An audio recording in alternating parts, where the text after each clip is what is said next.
राधे राधे दोस्तों, कैसे हो आप सब। आज की कहानी है रिश्तों की सीलन।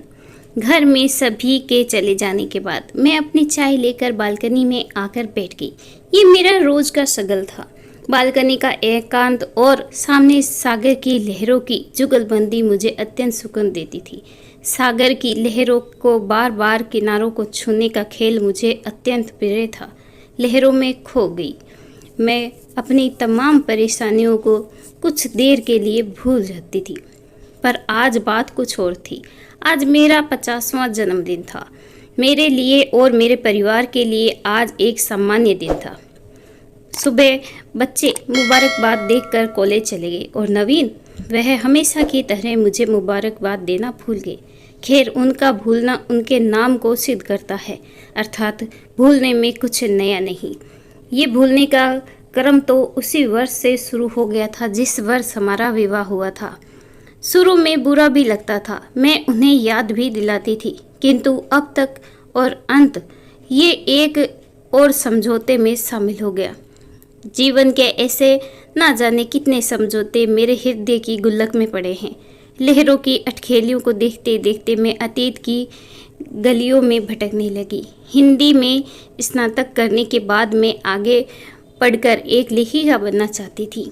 हम तीनों बहनें थीं और पापा भी समेत आए और इसीलिए सामने खुद आए नवीन के रिश्ते को माँ बाप इनकार नहीं कर पाए। आकर्षण व्यक्तित्व के स्वामी थे। गोरे वर्ण, लंबा कद और गठीले तन के व्यक्तित्व के स्वामी नवीन पर उनकी उच्च नौकरी और उनकी विदेशी पढ़ाई ने 4 चांद लगा दिए थे। शायद इसी बात का अहंकार नवीन के व्यक्तित्व पर हावी हो गया था। हर बात में वह सिर्फ और सिर्फ अपने को ही सर्वोपरि मानते थे। हर तर्क से अपनी बात मनवाते थे। वह सिर्फ अपने काम से प्रेम करते थे और मैं और मेरी इच्छाएं कोई मायने नहीं रखती थी। मेरा लेखिका बनने का स्वप्न भी टूट गया क्योंकि उन्हें मेरा लिखना कतई पसंद नहीं था। कई बार घूमने जाना, मूवी देखना या फिर कुछ और नाम मात्र ही होता था। उन्हें इन सभी चीज़ों में कोई रुचि नहीं थी। मैं उनसे कभी अपनी कुछ इच्छा जाहिर भी करती तो बस लड़ाई झगड़े पर बात खत्म होती। धीरे धीरे हमारे बीच वार्तालाप भी अत्यंत संक्षिप्त हो गया। जिस तरह एक कमरे में धूप हवा की कमी से उसमें सीलन की दुर्गंध आने लगती है, उसी तरह हमारे रिश्ते में भी प्रेम और समर्पण और अकेलेपन की कमी से सीलन की दुर्गंध आने लगी थी। अंततः मैंने इस सीलन भरे पति पत्नी के रिश्ते को अपना भाग्य मान लिया और यहीं से शुरू हो गया था मेरे समझौते का सफ़र। आदित्य और अदिति के जन्म के बाद भी नवीन में कोई बदलाव नहीं आया। मैंने अपने आप को पूर्ण रूप से घर गृहस्थी और बच्चों को समर्पित कर दिया, किंतु मेरे भीतर की लेखिका सदा बाहर आने को व्याकुल रहती। मैं अक्सर सोचती कि ईश्वर की अनुपम रचना है एक स्त्री। ये एक स्त्री का उत्कृष्ट रूप ही होगा जो ईश्वर ने स्त्री को एक नए जीवन को जन्म देने का वरदान दिया। स्त्री भले ही शारीरिक रूप से पुरुष की अपेक्षा कमजोर हो क्यों ना हो, किंतु मानसिक रूप से वो अधिक प्रबल है। समझौते, अपने अस्तित्व और सपनों का बलिदान अक्सर स्त्री की झोली में ही आते हैं, जिसे वो अपना भाग्य मानकर स्वीकार कर लेती है। अपनी इसी सोच भावनाओं को मैं नवीन से छुप छुप कर शब्दों में फेर करती, लेकिन का रूप देकर अपने आप को तृप्त कर लेती। समय पंख लगाकर उड़ गया। बच्चे बड़े हो गए और अपने अपने जीवन का अध्याय लिखने के लिए अपनी अपनी राह चल पड़े। हाँ, पर बड़े होते बच्चे मुझे समझते और मेरा साथ देते, पर मुझे तो नवीन का साथ चाहिए था। इतने वर्ष बीत गए, अब तो नवीन के भीतर बदलाव आना, जीवन में उनके प्रेम की मेघों की वर्षा का अर्थ मेरे लिए ईश्वर का अनुपम उपहार होगा। मम्मी, आप कहाँ हैं? बच्चों की आवाज़ से मैं अपने अतीत की गलियों से वर्तमान में आ गई। अरे मम्मी, आप यहाँ बैठी हो, चलिए तैयार हो जाइए, कहीं बाहर चलते हैं। क्यों भाई, आज ऐसा क्या हो खास है? अरे मॉम, आपका 50वां जन्मदिन है तो कुछ खास तो बनता है ना। मैंने नम आंखों से उनकी तरफ देखा। मेरी मौन आंखों की भाषा वह अच्छे से समझ गए थे। कई बार शब्दों से ज़्यादा प्रबल होती है आंखों की भाषा। मम्मी, हम अच्छी तरह आपकी मन की बात समझते हैं। आज आपका स्पेशल डे है, प्लीज़ हमारे साथ चलिए।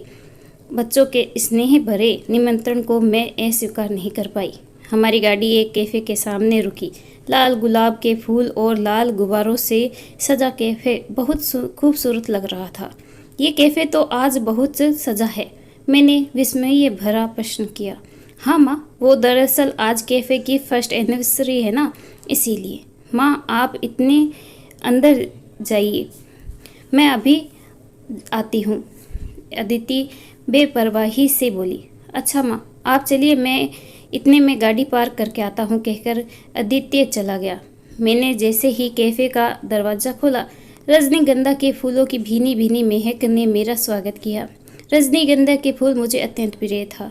मैं एकांत में कोने वाली टेबल पर बैठकर बच्चों का इंतज़ार करने लगी। तभी सामने से नवीन को आता देख मैं हैरान हो गई। मेरी सोचने समझने की शक्ति शून्य हो गई। वह मेरे पास आकर घुटनों के बल बैठकर एक गुलाब का फूल देते हुए बोले, हैप्पी 50 डे नैना। मैं जानता हूँ कि मैंने तुम्हारे साथ बहुत अन्याय किया है। अपने अहंकार के मध्य में चूर मैंने कभी तुम्हारी कदर नहीं की नैना। यहाँ तक कि तुम्हारे लेखिका बनने के सपने को भी बुरी तरह रौंद कर सबसे बड़ा अपराध किया। विवाह के बाद तुम जो सपने अपनी पलकों पर सजा कर मेरे घर आई, मैंने उन्हें आंसुओं में बदल दिया। एक प्रेम भरे पति पत्नी के रिश्ते को सीलन भरा बना दिया। अब मैं उस अपने प्रेम की हवा दिखाना चाहता हूँ। मैं तुम्हारा अपराधी हूँ Naina. I am sorry for everything Naina. आज तुम्हारे स्पेशल डे पर मैं तुम्हें तुम्हारा सपना उपहार में देना चाहता हूँ। मैं ये तुम्हारी लिखी कहानियों की छिपी किताब। मैं मेरे इसे पहले उपहार को स्वीकार कर हमारे रिश्ते को सीलन मुक्त कर दो प्लीज़ नैना। नवीन बोले जा रहे थे और मेरी आंखें अविरल बह जा रही थी। सामने खड़े आदित्य और अदिति मुस्कुरा रहे थे। ये सब उनका सरप्राइज्ड प्लान्ड उपहार था।